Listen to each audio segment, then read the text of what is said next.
सभापति महोदय, हमारी भारतीय जनता पार्टी दुनिया की सबसे बड़ी पार्टी और उसके हमारे नेता आदरणीय प्रधानमंत्री श्री नरेंद्र मोदी जी, जिस तरह का विश्वास उन्होंने इस सरकार में रहते हुए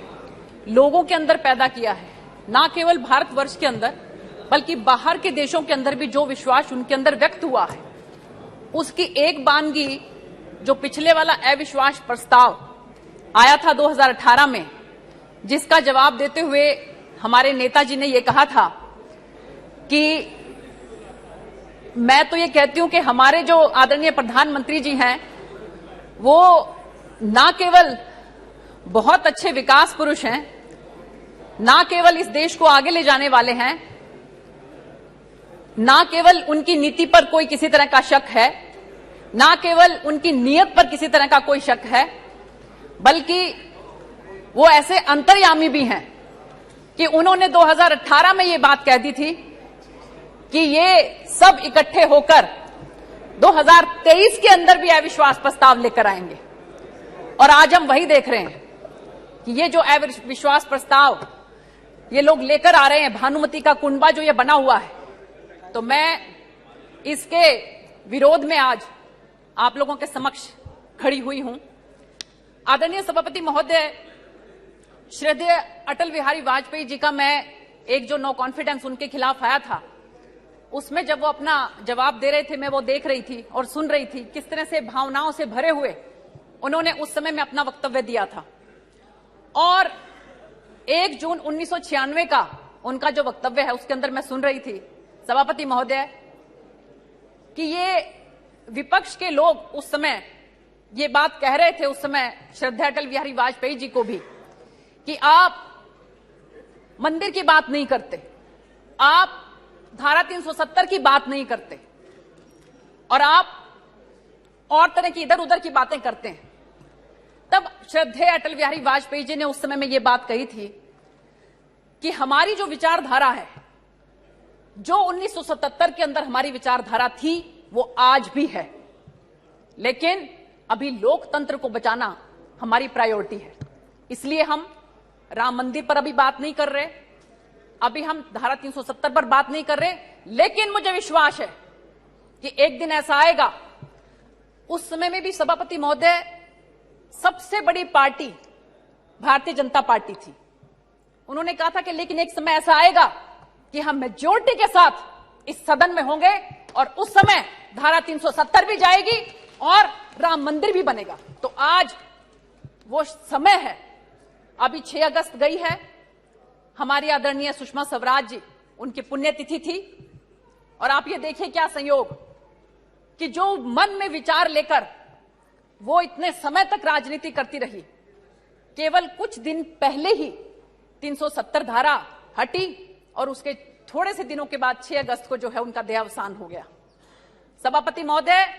भारतीय जनता पार्टी के कार्यकर्ता, जो एक एक कार्यकर्ता हैं, उनके मन के अंदर देश प्रेम, राष्ट्र प्रेम किस तरह से भरा हुआ है, ये उसकी एक मानगी थी। तो मैं यही कहना चाहती हूं कि ये जो विश्वास कांग्रेस पार्टी का टूटा है, ये विश्वास जल्दी से वापस बनने वाला नहीं है। ये वो पार्टी है जो 400 से 40 के ऊपर आ गई, और एक हमारी पार्टी है जो 2 से 303 के ऊपर आ गई। किसी ने ये बात कही है कि विश्वास वो डाली है जो एक बार सूख जाती है तो फिर कभी हरी नहीं हो सकती। अब ये चाहे कितने ही अलायंस कर लें, चाहे ये INDIA बना लें, चाहे ये घमंडिया बना लें, ये कुछ मर्जी बना लें, लेकिन अब किसी भी कीमत पर इनके ऊपर लोगों का विश्वास नहीं बन सकता। सभापति महोदय, मैं कहना चाहती हूं कि अभी तक तो शुरुआत हुई है। आदरणीय प्रधानमंत्री जी जो भविष्यवाणी करते हैं वो भविष्यवाणी सत्य होती है। जो भविष्यवाणी उन्होंने की 2018 में कि 2023 में फिर से लेकर आएंगे, तो वो लेकर आए हैं। अब आदरणीय प्रधानमंत्री श्री नरेंद्र मोदी जी की भविष्यवाणी है कि हम 2024 के अंदर भी फिर से भारतीय जनता पार्टी की सरकार बनाएंगे, उनके नेतृत्व में बनाएंगे। सभापति महोदय, अब हमारा टारगेट यूनिफॉर्म सिविल कोड है। बहुत जल्द जो है हमारी कोशिश होगी कि हम वो भी इस सदन के अंदर लेकर आए। और इसके साथ साथ मैं कहना चाहती हूं कि मैं सभी को सुन रही थी, हमारी सूले जी कह रही थी कि 9 साल में क्या किया। सभापति महोदय, मैं बताना चाहती हूं कि 9 साल में हमारी सरकार ने क्या किया। आदरणीय प्रधानमंत्री श्री नरेंद्र मोदी जी के नेतृत्व में नेशनल एजुकेशन पॉलिसी, किसी समय में जो मैकाले था उसने कहा था ये बात भरे सदन के अंदर कि ये जो भारत की संस्कृति है इसको खत्म कर दो, भारत की जो सनातन परंपरा है इसको खत्म कर दो। जब तक तुम ये खत्म नहीं करोगे, जब तक तुम इनके ऊपर पश्चिमी सभ्यता को नहीं ला दोगे, तब तक तुम इनकी रीढ़ की हड्डी को नहीं तोड़ सकते। सभापति महोदय, कोई वो समय था कि जिस समय में कम से कम भी आप ये देखिए, नालंदा यूनिवर्सिटी के अंदर 90 लाख किताबें जो हैं उनको जलाया गया, हमारे साहित्य को जलाया गया। 90 लाख का साहित्य हमारी पुस्तकों का जलाया गया, जो 3 महीने तक सुलगता रहा। और उस सनातन परंपरा को, उस संस्कृति को खत्म करने के लिए सभापति महोदय जो परंपरा, जो अपनी एजुकेशन पॉलिसी वो लेकर आए, आज बड़ी खुशी है मुझे इस बात की कि 2020 के अंदर बहुत विचार विमर्श करके सबके साथ, जिस तरह से बाबा साहब ने उस समय में सबके साथ विचार विमर्श करके हमारे देश का संविधान बनाया था, उसी तरह से ही सबके साथ विचार विमर्श करके 2020 में जो शुरुआत हुई वो नेशनल एजुकेशन पॉलिसी जो है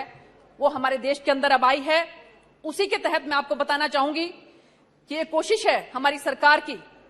कि एजुकेशन जो है उसका एक्सेस सबको होना चाहिए, इक्विटेबल होना चाहिए, क्वालिटी होनी चाहिए, अफोर्डेबिलिटी होनी चाहिए, अकाउंटेबिलिटी होनी चाहिए। ये हमारी नेशनल एजुकेशन पॉलिसी जो है उसकी मोटो है, उसका ये ध्येय है। सभापति महोदय, एक जो छोटा बच्चा है 3 से लेकर 8 वर्ष तक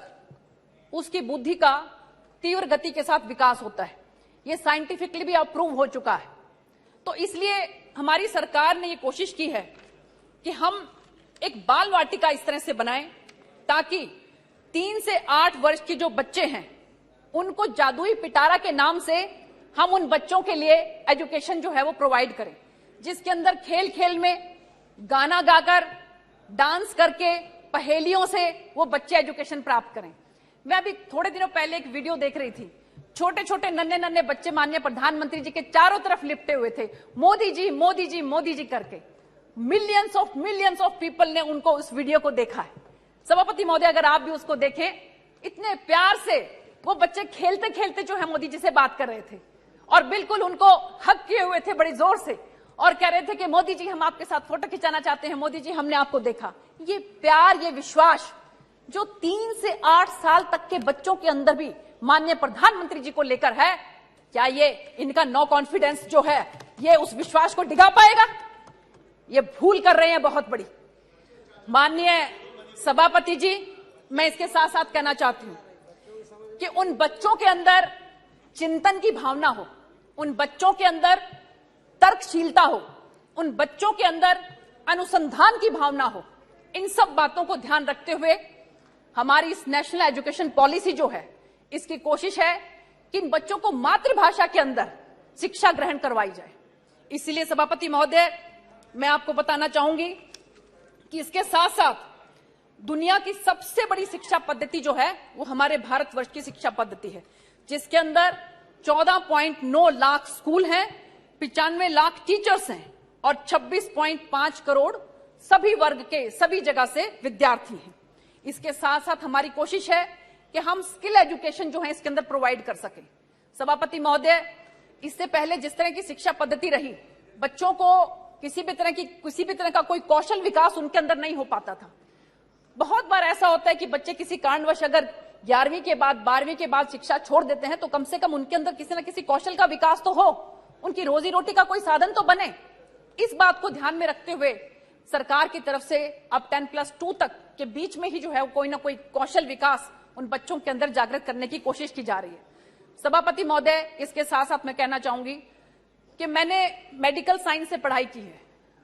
लेकिन मेरा शौक जो है, मेरा इंटरेस्ट हिस्ट्री में भी था। लेकिन पहले पद्धति ऐसी थी कि अगर आपने मेडिकल साइड ले लिया तो आप जो ह्यूमैनिटी के सब्जेक्ट्स हैं वो नहीं ले सकते थे। अगर आपने नॉन मेडिकल ले लिया तो आप कॉमर्स के सब्जेक्ट नहीं ले सकते थे। इतनी अब इसके अंदर जो है खुलापन कर दिया है सरकार की तरफ से कि अगर आप मेडिकल के साथ ह्यूमैनिटी के सब्जेक्ट्स भी लेना चाहें तो आप ले सकते हैं। इसके साथ साथ आप ये देखिए कि 10+2 का जो सिस्टम है उसको खत्म करके अब 10th के बाद अगर 1 साल तक बच्चे ने पढ़ाई की तो उसको जो है सर्टिफिकेट मिलेगा। 2 साल तक बच्चे ने अगर पढ़ाई की तो उसको डिप्लोमा मिलेगा और 3 साल तक अगर बच्चे ने पढ़ाई की तो उसको डिग्री मिलेगी। उस बच्चे को कहीं पर भी ये महसूस नहीं होगा कि बीच में अगर उसको पढ़ाई छोड़नी पड़ी तो उसका पूरे साल बर्बाद हो जाते थे पहले डिग्री के लिए। तो इस तरह की एजुकेशन पॉलिसी जो है वो हमारी सरकार लेकर आई है सभापति महोदय, जो पहले कभी किसी की सोच में नहीं गया कि बच्चे जो है वो कैसे पढ़ रहे हैं, पढ़ने के बाद उनका भविष्य क्या होगा, इसके बारे में कभी किसी ने कोई चिंता नहीं की सभापति महोदय। इसके साथ साथ मैं आपको बताना चाहती हूं कि SC OBC के जो टीचर्स हैं उनको भी अब मैक्सिमम अपॉइंट किया गया है कि जो दूर दराज के जो इलाके हैं रोस्टर सिस्टम से अब उनको भी टीचर्स को वहां पर जो है लगाया गया है। और इसके साथ साथ सभापति महोदय नेशनल डिजिटल लाइब्रेरी और रिसर्च को जो है इसके अंदर बहुत इंपॉर्टेंस दी गई है। हमारे IIT के बच्चे, हमारे IIMs के बच्चे, और अब आप ये देखिए कि सभापति महोदय सुंदर पिचई और इस तरह से कितने हमारे जो बहुत होशियार बच्चे थे वो दूसरे देशों में जा रहे हैं। हम ये चाहते हैं कि हमारा ब्रेन ड्रेन इस तरह से ना हो, इसलिए रिसर्च जो है वो हमारे देश के अंदर ही लाई जा रही है। R&D के अंदर बहुत ज्यादा पैसा लगाकर इस तरह की फाउंडेशन बनाई जा रही है ताकि हमारे नेशनल रिसर्च फाउंडेशन, ताकि हमारे बच्चे ज्यादा से ज्यादा यहाँ पर पढ़ाई कर सकें। सभापति महोदय, हमारी IIT जो दिल्ली है उसकी ब्रांच UAE के अंदर भी खोली जा रही है। इसके साथ साथ IIT मैड्रास की ब्रांच जो तंजानिया के अंदर खोली जा रही है। तो ये सब एजुकेशन पॉलिसी के माध्यम से सभापति महोदय कोशिश है कि हमारे एजुकेशन को और ज्यादा वृहद रूप जो है वो दिया जाए। सभापति महोदय, इसके साथ साथ मैं आपको बताना चाहती हूं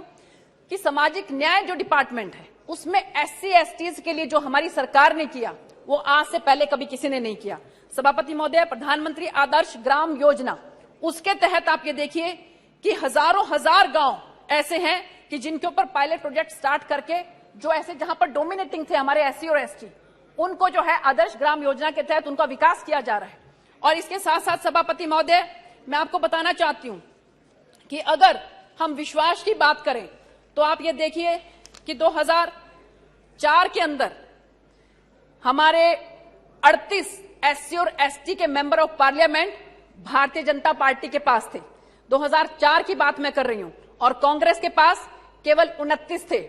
और उसी तरह से मैं अगर आगे बात करूं, 2014 के अंदर SC और ST के member of parliament Bharatiya Janata party के पास 66 थे और कांग्रेस के पास घटकर केवल 12 रह गए। और सभापति महोदय, 2019 के अंदर भारतीय जनता पार्टी के पास SC और ST के मेंबर ऑफ पार्लियामेंट 76 बने, 76 बने, और कांग्रेस के घट के केवल 10 रह गए। तो ये सोच सकते हैं कि अगर इनकी सोच SC और ST कम्युनिटी की तरफ अच्छी होती तो इनका इस तरह से जो SC ST के जो मेंबर ऑफ पार्लियामेंट है उसमें इतनी भारी गिरावट नहीं आ सकती थी। सभापति महोदय, इसके साथ साथ मैं आपको बताना चाहती हूं कि सरकार की तरफ से नेशनल हेल्पलाइन टोल फ्री 14566 स्थापित की गई है ताकि जो SC ST के जो हैं लोग, उन पे अगर कोई किसी तरह की एट्रोसिटी होती है तो वो इस नंबर पर डायल कर सकते हैं। इसी के साथ साथ 14567 टोल फ्री नंबर वरिष्ठ नागरिकों के लिए है कि अगर उनको किसी तरह का कोई कष्ट है तो वो नेशनल लेवल पर ये नंबर है, इस पर वो डायल कर सकते हैं। सभापति महोदय, इसके साथ साथ जैसा कि आपको मालूम है कि नशा मुक्ति, इसके लिए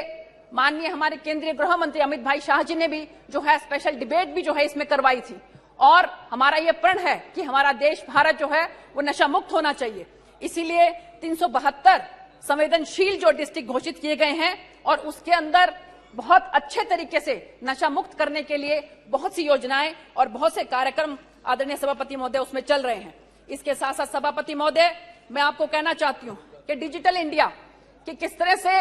आज हम ये कह सकते हैं कि हमारा देश डिजिटल इंडिया के माध्यम से कैसे आगे बढ़ रहा है, कैसे जो भी सरकार की योजनाएं हैं उसमें जो भी पैसा है वो डायरेक्ट बेनिफिट ट्रांसफर के माध्यम से एक आम आदमी तक पहुंच रहा है। सभापति महोदय, कांग्रेस पार्टी वालों को याद होगा कि इनके प्रधानमंत्री जी ने किसी समय में ये बात कही थी कि हम लोग 1 रुपया ऊपर से भेजते हैं नीचे तक आते आते केवल 15 पैसे बच जाते हैं उसमें से। बीच में से 85 पैसे कहां चले गए इसके बारे में किसी को कोई जानकारी नहीं थी। लेकिन हमारी सरकार ने, सभापति महोदय, इस तरह का सिस्टम किया है। आदरणीय प्रधानमंत्री जी, अभी पिछले दिनों आपने देखा होगा किसान सम्मान निधि के तहत किस तरह से एक बटन दबाकर करोड़ों करोड़ों की संख्या में जो हमारे किसान भाई हैं उनके पास जो है वो पैसा पहुंचता था। इसके साथ साथ 40 योजनाएं ऐसी हैं हमारी जिसमें डीबीटी के माध्यम से गरीबों को उनका हक मिलता है। सभापति महोदय, आज जापान, कनाडा, फ्रांस ये सब डिजिटल पेमेंट सिस्टम को अपनाना चाहते हैं। ये सब प्रभावित हैं कि माननीय प्रधानमंत्री जी ने किस तरह से हिंदुस्तान के अंदर ये जो डायरेक्ट बेनिफिट ट्रांसफर जो सिस्टम है, डीबीटी सिस्टम है, उसके माध्यम से कैसे लाखों लाखों करोड़ों करोड़ों लोगों को इसका लाभ मिल रहा है। सभापति महोदय, इसके साथ साथ मैं कहना चाहती हूं कि आज भारत नेट के माध्यम से 4G 2016 में ही हम लोग लेकर आए थे। 97% एरिया के अंदर आज 4G अवेलेबल है। आज एक गांव का गरीब सरपंच, एक गांव का गरीब इंसान, एक गांव का गरीब किसान, वो सब जो है 4G के माध्यम से किसी न किसी तरीके से केंद्र की योजनाओं से और स्टेट की योजनाओं से जुड़े हुए हैं। सभापति महोदय, जो सुविधाएं किसी समय में केवल शहरों में मिलती थी, आज गरीब से गरीब परिवार को वो गांव के अंदर भी मिलती हैं। सभापति महोदय, इसके साथ साथ मैं आपको कहना चाहती हूं कि एक जो इंडस्ट्री थी, सेमीकंडक्टर इंडस्ट्री, जो कि किसी समय में हमारे माननीय जो पूर्व की हमारी आदरणीय प्रधानमंत्री जी थी, वो चाहती थी कि ये सेमीकंडक्टर की इंडस्ट्री भारत के अंदर आए, लेकिन वो इसमें कामयाब नहीं हुई। इसके बाद भी जितने प्रधानमंत्री आए उन्होंने ये चाहा कि सेमीकंडक्टर की इंडस्ट्री जो है वो भारत के अंदर आनी चाहिए, लेकिन कोई इसमें कामयाब नहीं हुआ। मैं बहुत बहुत इस बात के लिए धन्यवाद करना चाहती हूं आदरणीय प्रधानमंत्री जी को कि आज 40 साल के बाद जो प्रयास चल रहा था वो 40 वर्ष का प्रयास जो है वो सफल हुआ है और अब सेमीकंडक्टर की इंडस्ट्री जो वो भारत के अंदर बनने लगी है। सभापति महोदय, कुछ इंडस्ट्री जो है वो मदर इंडस्ट्रीज होती हैं, जैसे केमिकल इंडस्ट्री है वो मदर इंडस्ट्री है, स्टील इंडस्ट्री है जो मदर इंडस्ट्री है, इसी तरह से सभापति महोदय प्लास्टिक इंडस्ट्री है जो मदर इंडस्ट्री है। उसी तरह से आजकल का ये जो डिजिटल सिस्टम है उसी के तहत जो है सेमीकंडक्टर इंडस्ट्री जो है वो मदर इंडस्ट्री है। जब मदर इंडस्ट्री हमारे इंडिया के अंदर आएगी तो आप समझ सकते हैं कि किस तरह से पूरे हिंदुस्तान के अंदर जो है वो एक अलग क्रांति जो है वो आ जाएगी। तो मैं इस बात के लिए भी आदरणीय प्रधानमंत्री जी को बहुत बहुत तहे दिल से धन्यवाद करना चाहती हूं कि उन्होंने जिस तरह से हमारे देश के अंदर डिजिटल सिस्टम को भी आगे बढ़ाया है और इसके साथ साथ जो डायरेक्ट बेनिफिट ट्रांसफर के माध्यम से सभी पैसा जो है डायरेक्ट अब हमारे किसान भाइयों को, मजदूर भाइयों को, सबके खाते में जो सीधा सीधा जा रहा है, उसके लिए मैं उनको बहुत बहुत धन्यवाद करना चाहती हूँ। सभापति महोदय, इसके साथ साथ मैं आपको कहना चाहती हूँ कि ये निशिकांत जी ने बताया था कि बहुत सी पार्टी जो है वो सब मिलकर उन्होंने INDIA बना लिया, लेकिन सभापति महोदय मैं कहना चाहती हूँ कि ये बहुत समय तक जो है, क्योंकि जैसे हमारे आदरणीय एक मंत्री जी भी बता रहे थे कि जो पार्टीज जिनके बारे में सबसे ज्यादा कांग्रेस पार्टी ने गलत सलत बोला, वही पार्टियां जो हैं अब उनके साथ अलायंस बनाए हुए हैं। लेकिन बहुत ज्यादा समय तक मुझे लगता नहीं है कि इस तरह का जो एक घमंडिया जो गठबंधन बना है इसके अंदर बहुत ज्यादा दिन तक ये लोग रह सकते हैं, क्योंकि ये कहा गया है कि मैंने विश्वास भी उसका किया है, खबर है मुझे कि टूटेगी जरूर मगर थोड़ी देर लगेगी। तो मुझे लगता है कि ये बहुत ज्यादा समय तक ये वाला गठबंधन जो है वो रहने वाला नहीं है। सभापति महोदय, इसके साथ साथ मैं ये कहना चाहती हूँ कि हमारी एक और योजना जिसके तहत जो हमारे सिविल सर्वेंट्स हैं, जो हमारे ऑफिसर्स हैं, उनको कर्मयोगी जिसको कहा गया है कि उसके माध्यम से किस तरह से हमारे जो ऑफिसर्स हैं उनको ये शिक्षा दी गई है कि वो अपने आप को इस तरह से आगे बढ़ाएं ताकि वो देश की सेवा में अग्रसर हो सकें। इसी बात को ध्यान में रखते हुए आदरणीय सभापति महोदय, हमारी सरकार की तरफ से जो है मिशन कर्मयोगी चलाया गया है और उसके तहत जो है उन ऑफिसर्स के अंदर कौशल वृद्धि की जा रही है, उनको शिक्षण दिया जा रहा है, उनको प्रोफेशनल जो है सिस्टम के तहत वो काम कर सकें ये सिखाया जा रहा है, उनके लीडरशिप क्वालिटी उनके अंदर डेवलप हो ये बात उनको सिखाई जा रही है, प्रदर्शन आधारित उनको प्रोत्साहन दिया जाए, नागरिक केंद्रित दृष्टिकोण उनका हो, क्योंकि ऑफिसर जो हैं